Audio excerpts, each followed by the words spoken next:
Welcome back dito sa channel natin. Andito tayo ngayon sa may Bridgetown. Ano na nga ba ang latest na ganap dito sa Opus Mall? Ang pinakabagong high-end mall dito sa Quezon City. Matagal na pala tayong hindi nakapag-update dito.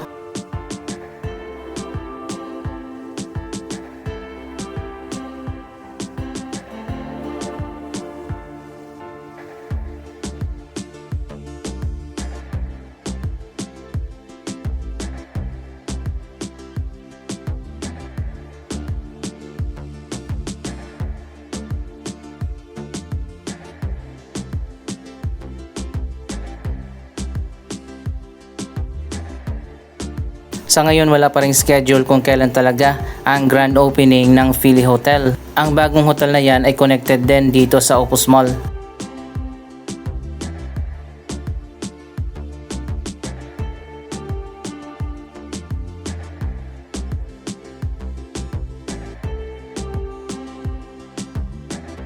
Samantala isa pang hotel ang tinatayo dito sa kabila, yan ang Hotel 101.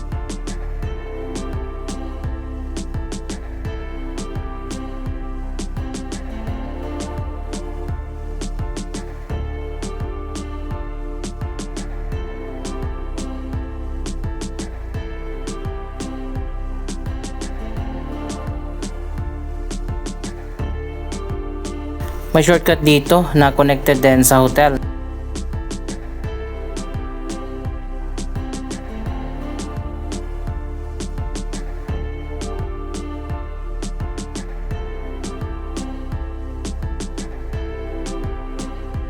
Ito ang magiging driveway pag nagbukas na ang Bridgetown Philly Hotel.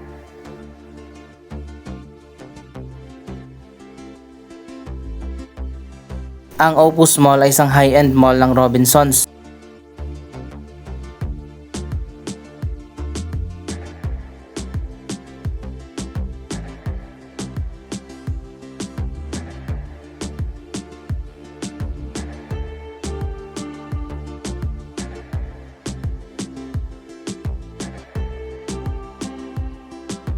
Mga high-end restaurant din at mga cafe ang makikita natin dito.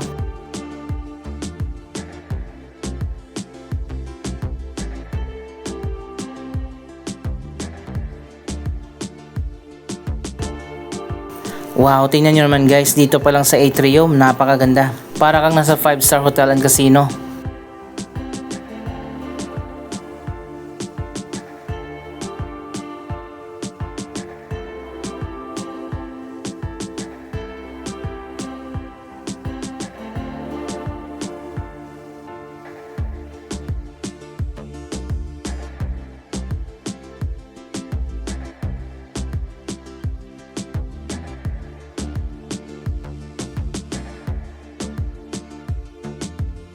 Ito na nga yung bagong target market ng Robinsons, ang pagtatayo ng mga high-end o luxury mall. May mga Robinsons mall pa rin naman ay tatayo, pero sa mga probinsya na. Ito pala yung latest, malapit ang magbukas, ang NYX by Vikings.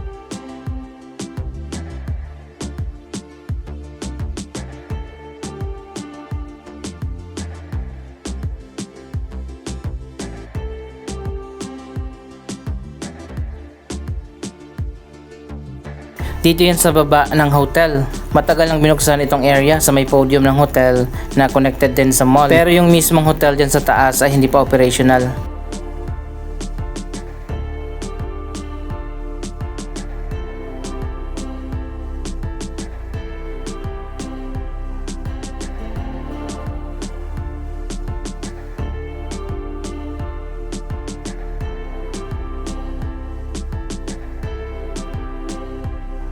Meron ditong terrace veranda area na overlooking dyan sa likod sa Marikina River, pero sa ngayon sarado ito.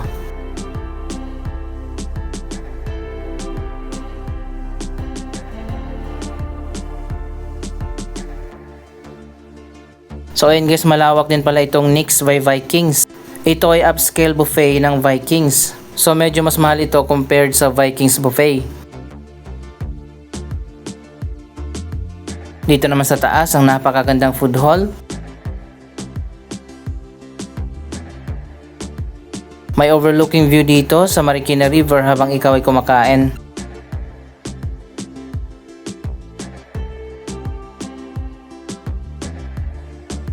May ginawa palang expansion ang The Blue Leaf, isang events place dito sa likod.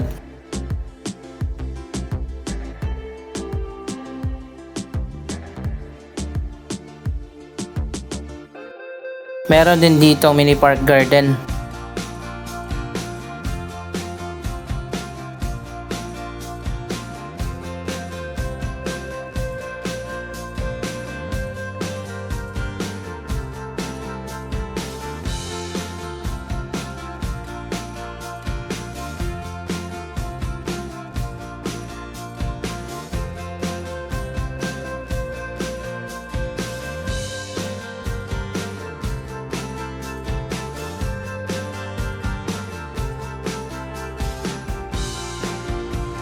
Nagkaroon na pala ng clearing dito sa may riverside area. May bagong project na itatayo dyan.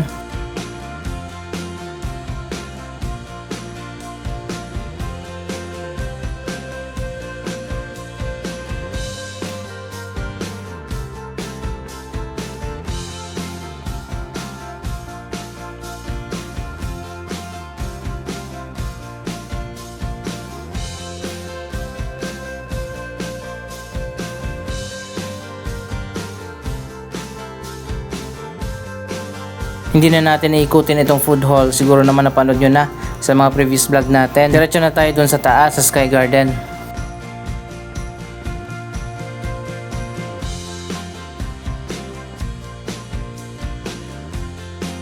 Ang Central Plaza naman ay nandito sa 4th floor.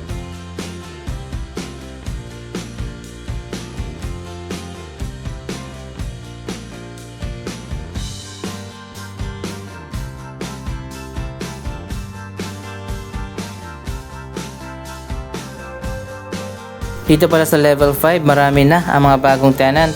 Nag-open na pala ang Fitness First dito.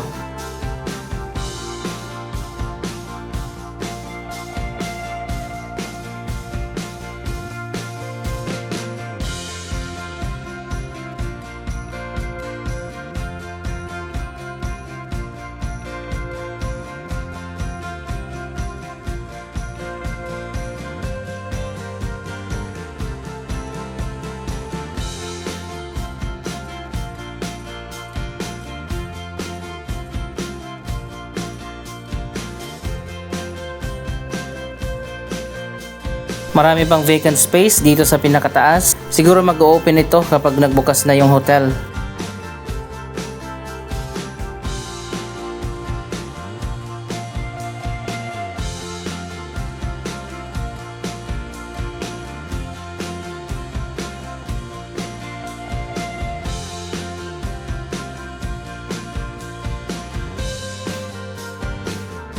Andito na tayo sa rooftop garden. Dalawang premium office tower ang itinayo dyan sa tapat, ang GVF Center 1 and 2.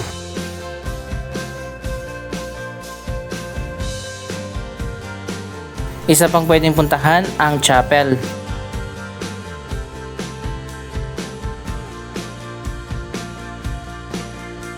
Air conditioned yung chapel nila dito.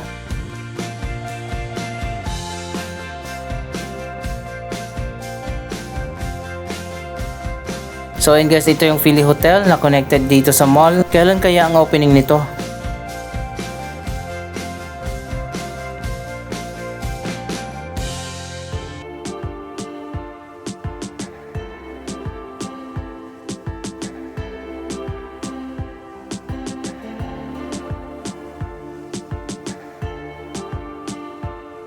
Mga Robinsons offices dito sa kabila.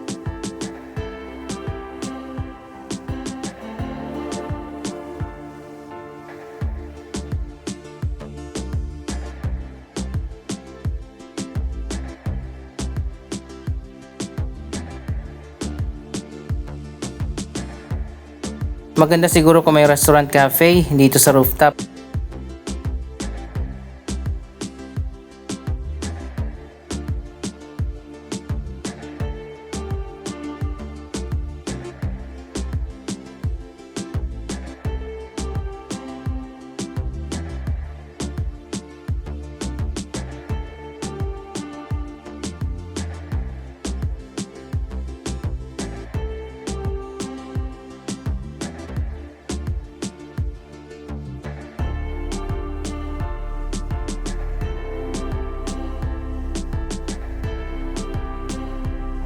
Dito pala sa level 5, marami na ang nag-open dito sa wellness area. Mga salon, spa, dental clinic at marami pang iba.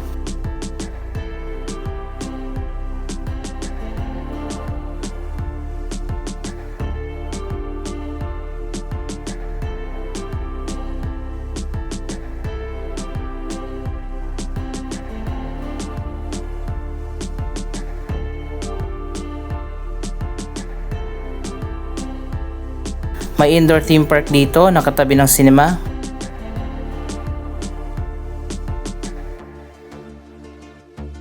Napakaganda na kanilang cinema area.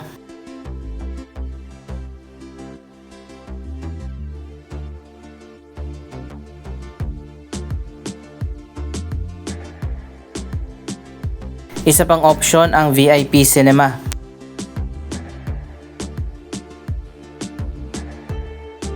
Dito sa harap ng mall overlooking yan sa mga exclusive village dyan sa may C5.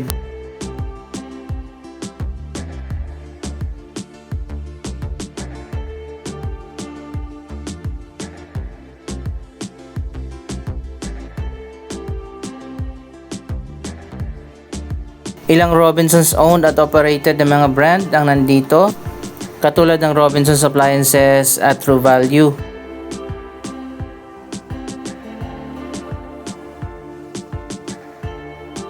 Ito naman ang espasyo, ang upgraded na Robinsons Department Store.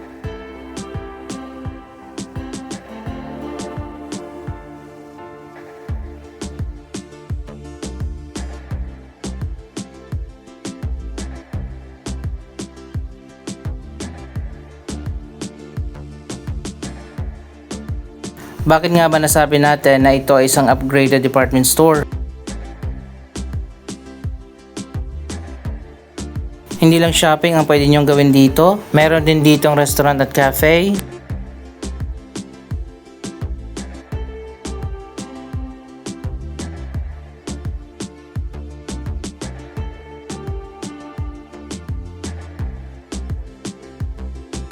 Dito naman sa baba, merong barber shop.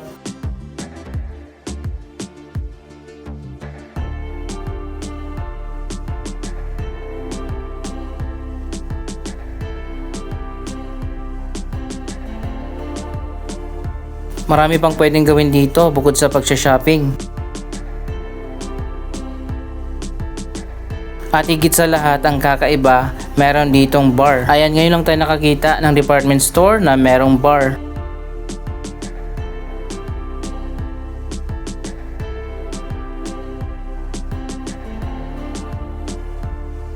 Pwede ka mag-cocktail drinks dito habang naghihintay.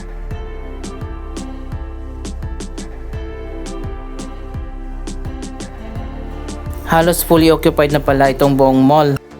Doon na lang pala sa kabila, yung connected sa hotel ang may bakante pa. Mag-o-open na rin yon kapag nagbukas na yung hotel. Isa pang magandang puntahan dito ang Dave & Buster's. Ito ay American sports bar at arcade. May restaurant din dito.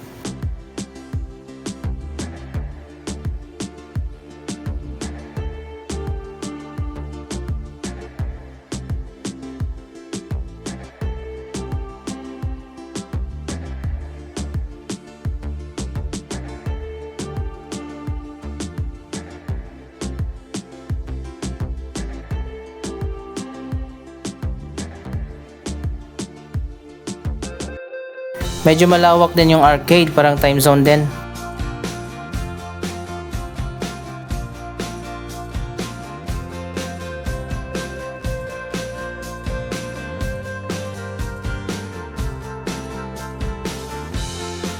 Marami pa mag-open ng mga bagong stores, restaurant at mga cafe.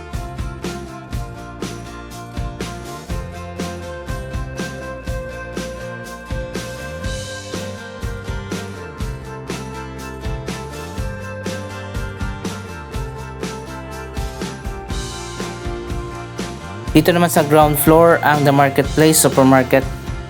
Anong masasabi nyo sa development na ito? Mag-comment lamang yan sa baba ng inyong mga reaksyon. Maraming salamat sa inyong panonood. Huwag kalimutan na i-like, i-share ang video ito at mag-subscribe. Thank you for watching!